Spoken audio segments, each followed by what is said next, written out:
38 hip size की pant की cutting stitching करना सीखना है, वो भी सरल तरीके से, ताकि आपकी पैंट की फिटिंग भी अच्छी आए, साइड से सिलाई आगे ना घूमे, नीचे से मोहरी ऊपर ना उठे, आसन में खिंचाव ना आए, लूजिंग मार्जिन कितना लें ताकि हमारी परफेक्ट फिटिंग आए पैंट की, और हमें आसन कितना लेना चाहिए। तो सारी चीज़ें डिटेल में समझाने वाले हैं।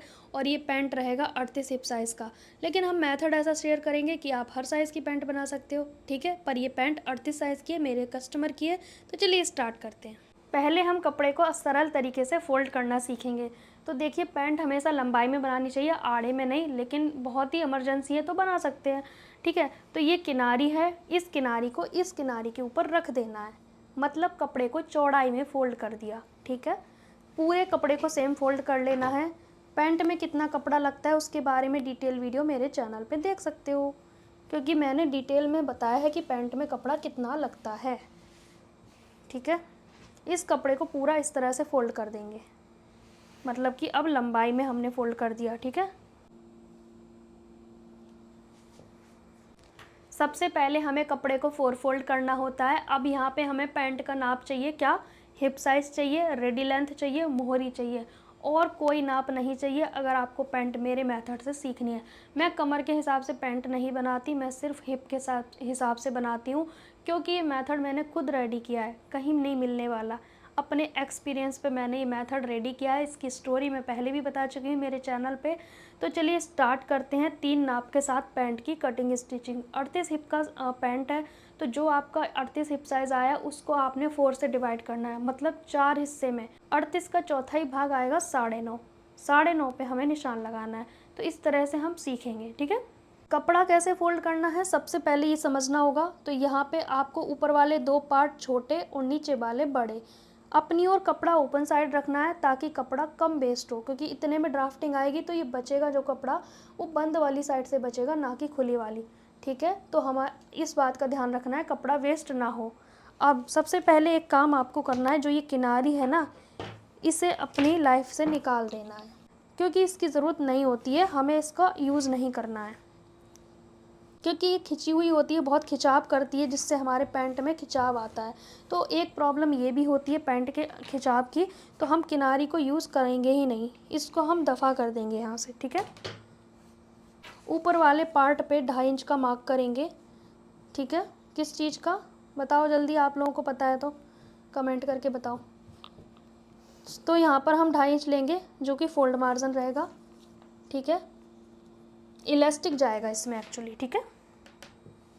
सीधा सीधा प्यार से आपको निशान लगा देना है कि नहीं। कपड़ा कितना लगता है पैंट में, इसका डिटेल वीडियो चैनल पे है। अब बहुत ही इम्पॉर्टेंट, हिप है 38, आपका यहाँ पे कोई भी साइज़ हो सकता है। पास से देखेंगे, जो आपका हिप है उसका चौथाई भाग कर दो। मैं 38 का बना रही हूँ तो 9.5 आएगा, आप 40 का बना रहे हैं 10 आएगा, 44 का बना रहे हैं 11 आएगा, 48 का बना रहे हैं 12 आएगा। अपने साइज़ का निशान लगा दिया, है ना इजी। यहाँ से 3 इंच लूजिंग मार्जिन सबके लिए है, ये कंपलसरी 3 इंच बढ़ाना सबके लिए फिक्स है। फिर इसी पॉइंट पे हम आसन लेंगे, हिप का चौथाई +2, ठीक है। तो यहाँ पे मेरी हिंदी इंग्लिश मिक्स हो जाती है गाइस। तो 38 का चौथाई भाग 9.5, फिर हमने 2 इंच प्लस किया तो 11.5। मैंने कहा था ना इंग्लिश हिंदी में मिक्स करती हूँ, तो 11.5 इधर भी रखेंगे, ये ज़रूरी है। क्यों, अभी आपको पता लगेगा। अब यहाँ पर प्रॉब्लम आती है कि थाई का हम कैसे समझें, आपको कुछ दिमाग नहीं लगाना। 38 हिप साइज़ है आपका तो 1.25, अगर आप पतले हैं तो 1.5, और ज़्यादा हैं तो 2, 2.5, 3, इस तरह से ये साइज़ बढ़ता जाएगा जैसे जैसे आप मोटे होते जाओगे। यहाँ पर हम लेंगे 1.25, ठीक है। इस तरीके से अस्तर वाले में थोड़ा ज़्यादा लेना होता है, और अस्तर वाले पैंट की कटिंग स्टिचिंग चैनल पे बहुत सारी हैं। अब हमें यहाँ पर गोलाई करनी है, ना ज़्यादा गहरी और ना ज़्यादा खड़ी, ठीक है। नॉर्मल गोलाई हमें करनी है। अब इस निशान को ऊपर तक सीधा ले आएंगे, नीचे वाले हिस्से पे भी, ठीक है। यहाँ पर हमने बैक आसन बढ़ाना है, नॉर्मल साइज़ में आता है 38 हिप, तो हम 2 इंच का आसन बढ़ा लेंगे, ठीक है। ये हो गया। अब यहाँ पर इस स्केल को रख देंगे ऐसे, और यहाँ मिला देंगे इस वाले कपड़े पर, ठीक है। और हमें ऐसे निशान लगा देना है, अब आपका क्वेश्चन है कि हम ये फ़ोल्ड नहीं कर पाते हैं, तो मैं बहुत इजी ट्रिक आपको बताती हूँ और हमेशा बताती रहूँगी कि इसे कैसे फ़ोल्ड करना है। इसे तिरछा है तो तिरछा ही फ़ोल्ड करना है। आप ये ना सोचें कि सीधा फ़ोल्ड कर दें, फिर इसका कटिंग करने का क्या फ़ायदा तिरछा। और ये लेना ज़रूरी होता है क्योंकि हिप साइज़ हमारा ज़्यादा होता है इसीलिए। अब हमें क्या करना है, सबसे पहले ये हमारा लेग शेपर है, इसका यूज़ करेंगे, इस वाले पॉइंट पे रखेंगे और ये जो निशान लगाया ना इसीलिए लगाया। अब यहाँ से यहाँ मिला के रखेंगे। आपने देखा होगा रेडीमेड पैंट में झुकाव होता है अंदर की ओर, तो इसका हमें यूज़ करना है। अब रेडी लेंथ लेंगे, मोस्ट इम्पॉर्टेंट, इस वाले निशान से, क्योंकि ये तो फोल्ड हो जाएगा ना, तो हम यहाँ से लेंगे। 36 इंच हमारी रेडी लेंथ है, आपकी कम और ज़्यादा हो सकती है, ठीक है। 36 पे मैं मार्क कर दूँगी, यहाँ भी, ठीक है। और एक सीधा निशान लगा लेंगे। अब यहाँ पर हमें लेना है नॉर्मली 2 इंच का एक्स्ट्रा मार्जिन, लेकिन हम इसमें ज़्यादा लेंगे, 2.5 या 3 इंच। कारण क्यों? क्योंकि हम इसमें स्टिचिंग के समय समझेंगे ये क्यों लिया है मैंने, ठीक है।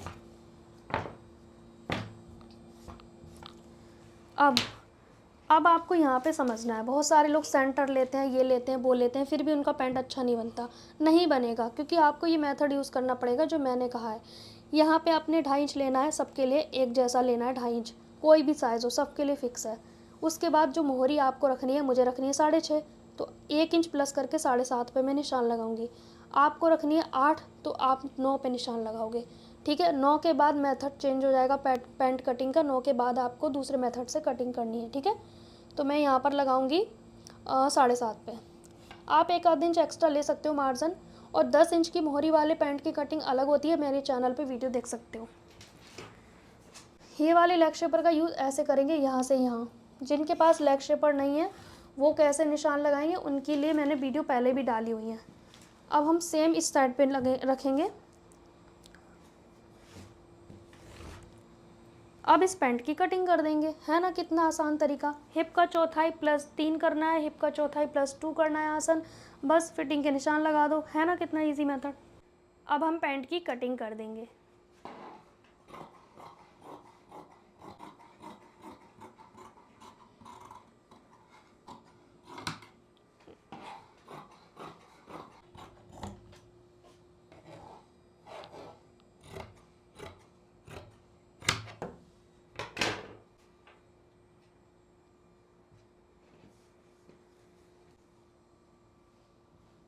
यहाँ पर पॉकेट की कटिंग करेंगे, पास से देखेंगे, अपनी ओर बंद साइड लेंगे कपड़े की, ऊपर की चौड़ाई हम 6.5 रखेंगे, ठीक है। और लंबाई हम 12 या 13 इंच रख सकते हैं, इससे ज़्यादा नहीं रख सकते। तो 12 इंच पे निशान लगाया, ऊपर से नीचे की चौड़ाई 1 इंच ज़्यादा लेंगे और इस तरह से निशान लगा देंगे। खुली भाग से हमने इस तरह से तिरछा निशान लगाना है, कम से कम 1.5 इंच के करीब।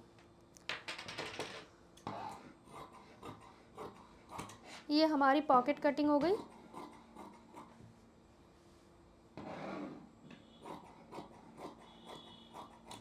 सबसे पहले हम पॉकेट को अटैच कर लेंगे। पॉकेट की मैं डिटेल वीडियो नहीं दिखाऊंगी क्योंकि मैंने पहले ही अपलोड कर दी है डिटेल वीडियो पॉकेट की। इसे सिलाई करके सीधा करके हम पॉकेट को अटैच कर लेंगे।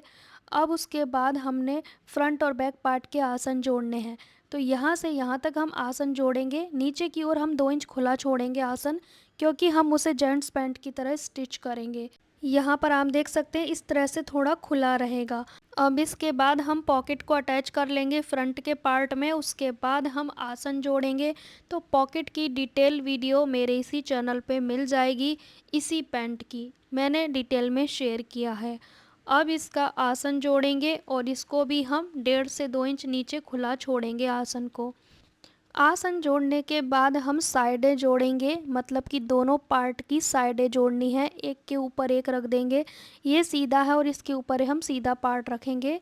साइड की भी सिलाई लगा लेंगे और जो हमारी मोहरी से आसन तक जो सिलाई आती है उसे भी लगा लेंगे, मतलब कि पैर वाली सिलाई लगा लेंगे पर आसन की जगह पे छोड़ देंगे, यहाँ से लेकर यहाँ तक।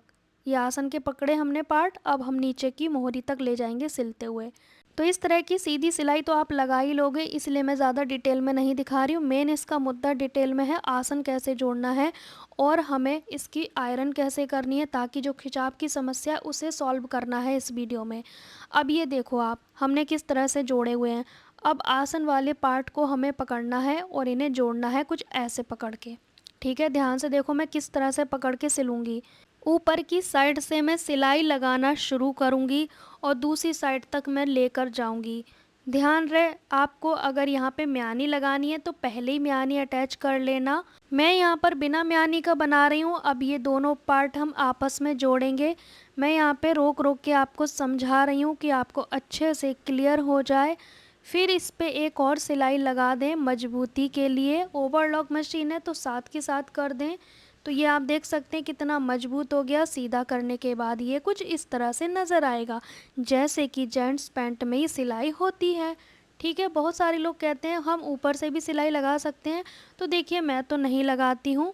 अब यहाँ पर हम इलास्टिक डालेंगे 2.5 इंच पे निशान लगाकर, और फिर इसमें हम इलास्टिक अटैच कर देंगे। नेफा हमने कटिंग के समय 2.5 इंच लिया था ना, इसीलिए 2.5 इंच का निशान लगाएंगे। और ये पूरा फोल्ड हो जाएगा, इसमें इलास्टिक डाल देंगे। जितना हिप है उसमें 12 माइनस कर दो, इलास्टिक आपको मिल जाएगा। और अगर आप कमर के हिसाब से डाल रहे हैं तो कमर -7, मतलब कि इस तरह से करना है आपको। अपने इलास्टिक का मेज़रमेंट जानना है। फिर हम नेफा फोल्ड करेंगे और फिर इसे पिन की सहायता से इलास्टिक इसमें डाल देंगे।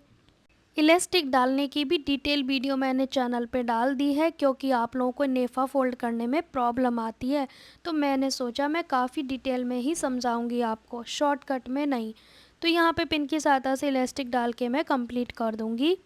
फिर उसके बाद दोनों कॉर्नर आपस में मैं जोड़ दूँगी। जोड़ने के बाद ये जो गैप रहेगा उस गैप को भी हम बंद कर देंगे। फिर ऊपर से एक सिलाई खींचते हुए लगा देंगे। इसकी डिटेल वीडियो भी चैनल पे है, आप देख सकते हो। हमारी इलास्टिक अटैच हो गई है। अब मेन प्रोसेस करना है, इसमें हम आयरन करेंगे ठीक से। तो हम सेंटर क्रीज बनाएंगे और नीचे से लेकर ऊपर इलास्टिक तक क्रीज बनानी है। इससे खिंचाव की समस्या बिल्कुल ख़त्म हो जाएगी, मतलब ज़ीरो रह जाएगी, आप ये मान के चलिए। पर ये प्रोसेस नहीं किया तो थोड़ी बहुत जो खिंचाव की समस्या है वो फिर रह जाएगी। तो बेटर है कि आप ये प्रोसेस ज़रूर करें, अच्छा रिज़ल्ट चाहते हैं तो। ये ध्यान से देखो, मैंने मोहरी फ़ोल्ड नहीं किया है, पहले क्रीज़ बनाई है। मोहरी आपको फ़ोल्ड नहीं करना, क्योंकि जो खिंचाव है वो नीचे निकल आएगा, छोटा बड़ा जो होना होगा वो नीचे की ओर हो जाएगा। अब इस पे हमने रेडी लेंथ का मार्क करना है। मैं यहाँ पे 36 की बनाऊंगी पैंट, तो हम इस सेंटर वाली सिलाई से ही रेडी लेंथ लेते हैं। ये साइड पे जो सिलाई आती है वो वाली सेंटर है, ठीक है। हमने 36 पे निशान लगा दिया, 2 इंच हमारा फोल्ड मार्जिन रहेगा। और जो थोड़ा सा तिरछा हो रहा है उसे हम कट कर देंगे। ये तिरछापन ही हमारी चीज़ों में खिंचाव डालता है, पैंट में या प्लाजो में। तो यहाँ पे आप देखो, जो मैंने कट किया है ना उसमें तिरछापन है, देख सकते हो आप। अगर हम इसको ऐसे ही रहने देते, फोल्ड कर देते, तो प्रॉब्लम आती। तो अब इसको हम फोल्ड कर देंगे, जो हमने मार्जिन छोड़ा है। फोल्ड कैसे करना है वो भी आपको थोड़ा सा मैं आइडिया दे देती हूँ किस तरह से करना है।